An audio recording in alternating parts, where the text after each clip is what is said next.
বিশ্ববিদ্যালয়ের যে গেট আপনারা দেখতে পাচ্ছেন যে এই গেটে কিন্তু কিছুদিন আগেই এই বৈষম্য বিরোধী যে আন্দোলন চলছিল এই আন্দোলনে কিন্তু এই গেট রণক্ষেত্র পরিণত হয়েছিল এবং বিশেষ করে আন্দোলনটি শুরু হয় রংপুরের বেগম রোকেয়া বিশ্ববিদ্যালয়ের যে গেট রয়েছে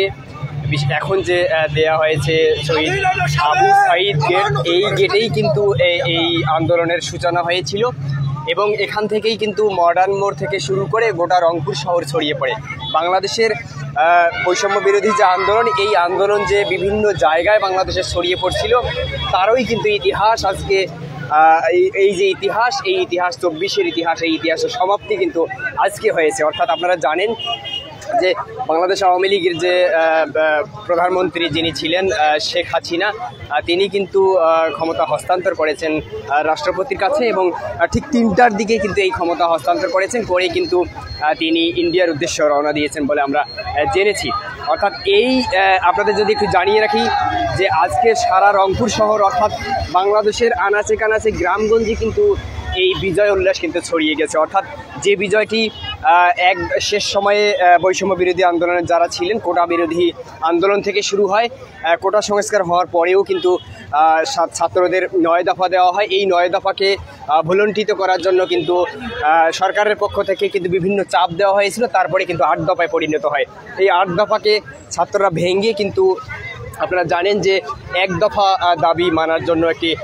সময় বেঁধে দেয় এবং এই সময়ের মধ্যে কিন্তু রংপুরের বিশেষ করে বাংলাদেশের সব জায়গায় অর্থাৎ রংপুরে আমরা দেখেছি যে একেবারে রংপুরের যে ছাত্র জনতা, অভিভাবক থেকে শুরু করে সব বয়সী মানুষ কিন্তু এই আন্দোলনে অংশ নিয়েছিল এবং বিশেষ করে আপনাদের যদি একটু বলি, গত কয়েকদিন আগেই কিন্তু এখানে একজন ইংরেজি বিভাগের শিক্ষার্থী অর্থাৎ ছাত্র আবু সাঈদ যিনি নিহত হয়েছে পুলিশের গুলিতে এবং এই আবু সাঈদ নিহত হওয়ার পরেই কিন্তু আন্দোলন কিন্তু চরম পর্যায়ে আকার ধারণ করে এবং তারপরই কিন্তু বাংলাদেশের বিভিন্ন জায়গায় বিভিন্ন দুর্ঘটনা ঘটে এবং তারপরেই কিন্তু সরকারের যে পতনের ডাক দেয় ছাত্ররা। অর্থাৎ আমরা দেখতে পাচ্ছি আজকের এই বিজয় উল্লাস, আমরা দেখতে পাচ্ছি সারা শহর, শুধু এই আবু সাঈদ গেট নয়, আবু সাঈদ গেটেই নয়, রংপুরের সারা শহরেই কিন্তু বিজয় মিছিল হয়েছে। আমরা দেখেছি বিজয় মিছিল প্রধানমন্ত্রী শেখ হাসিনার পদত্যাগের পরপরই কিন্তু বিজয় মিছিল শুরু হয় রংপুরের টাউন হল থেকে। তারপরে কিন্তু এখন যদিও রাতের যে সময় এখন 8টা বাজে, তারপরে কিন্তু মানুষ, পরিবার সবাই আসতেছে এবং এসে কিন্তু এই বিজয় উল্লাস উদযাপন করছে এবং হাতে পতাকা নিয়ে কিন্তু শিশু থেকে বয়স্ক থেকে শুরু করে সবাই কিন্তু হাতে পতাকা নিয়ে এই বিজয় উদযাপন করছে। আপনাদের যদি একটু দেখাই যে এই বেগম রোকেয়া বিশ্ববিদ্যালয় কিছুদিন আগেও কিন্তু বেগম রোকেয়া বিশ্ববিদ্যালয়ের যে সাধারণ শিক্ষার্থী তারা কিন্তু প্রবেশ করতে পারেনি। অর্থাৎ প্রবেশ করতে না পারার ফলে কিন্তু শিক্ষার্থীদের যে বিক্ষোভ, এই বিক্ষোভ কিন্তু জমে আছে এবং এই বিক্ষোভ থেকেই কিন্তু বিস্ফোরণ হয়। অর্থাৎ সাঈদকে এই যে আপনারা দেখতে পাচ্ছেন যে সাঈদকে কিন্তু ঠিক এই জায়গাটিতে, আপনাদের যদি একটু জায়গাটি দেখাই, এই জায়গাটিতে কিন্তু পুলিশের গুলিতে আবু সাঈদ নিহত হয়, যার কারণে কিন্তু ওই দিনই অর্থাৎ পরের দিনই কিন্তু সাঈদ চত্বর বেগম রোকেয়া বিশ্ববিদ্যালয় অর্থাৎ ছাত্র জনতা কিন্তু সাঈদ চত্বর নাম দিয়ে রেখেছে এবং আবু সাঈদের ওই দিনই কিন্তু পরের দিনই আমরা দেখেছি যে জানাজা পড়ানো হয়েছে এবং পাশাপাশি কিন্তু শহীদ আবু সাঈদ গেট দেওয়া হয়েছে, শহীদ আবু সাঈদ চত্বর দেওয়া হয়েছে এবং আপনারা জানেন যে প্রধানমন্ত্রীর কাছে আবু সাঈদের মা গিয়েছিল এবং সেখান থেকে কিন্তু আবু সাঈদের মা রংপুরে একটি আবু সাঈদের নামে মসজিদ করার যে দাবি উঠেছে, এই দাবি এখন কবে ফলপ্রসূ হবে এবং কবে ফল বয়ে আনবে সেটি একটু দেখার বিষয়।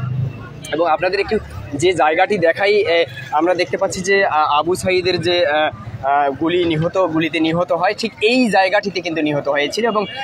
আপনাদের যদি একটু দেখাই যে আবু সাঈদ চত্বর যে গেটটি রয়েছে, সেই গেট কিন্তু আবু সাঈদ চত্বরের যে গেট রয়েছে সেখানেও কিন্তু ভিড় জমাচ্ছে। শুরু হয়েছে ঠিক 3টা থেকে, এই 3টা থেকে গেট শুরু হয়ে কিন্তু এখনও এই আন্দোলন চলছে বলে আমরা দেখতে পাচ্ছি। এবং একটি বিষয় জানিয়ে রাখি যে সারা বাংলায় কিন্তু এই আবু সাঈদের নিহত হওয়ার ঘটনা কেন্দ্র করে এবং মুগ্ধ পানি করে যে চিৎকার ছিল, এই মুগ্ধ এবং আবু সাঈদের নিহত হওয়ার ঘটনাকে কেন্দ্র করে কিন্তু আন্দোলন তুঙ্গে ওঠে এবং ছাত্রদল আন্দোলনের সমাপ্তি ঘটে কিন্তু আজকে এই প্রধানমন্ত্রী শেখ হাসিনার পদত্যাগের মধ্য দিয়ে। এবং সেই পদত্যাগকে কেন্দ্র করে কিন্তু প্রধানমন্ত্রী শেখ হাসিনার যে পদত্যাগ, সেই পদত্যাগকে কেন্দ্র করে কিন্তু সারা বাংলাদেশে বৃদ্ধ থেকে শুরু করে একেবারে শিশু পর্যন্ত কিন্তু এই বিজয় উল্লাস করছে। দর্শক, এই ছিল শহীদ আবু সাইদ চত্বর অর্থাৎ শহীদ আবু সাইদ গেট থেকে আজকের বিজয় উল্লাসের সর্বশেষ পরিস্থিতি।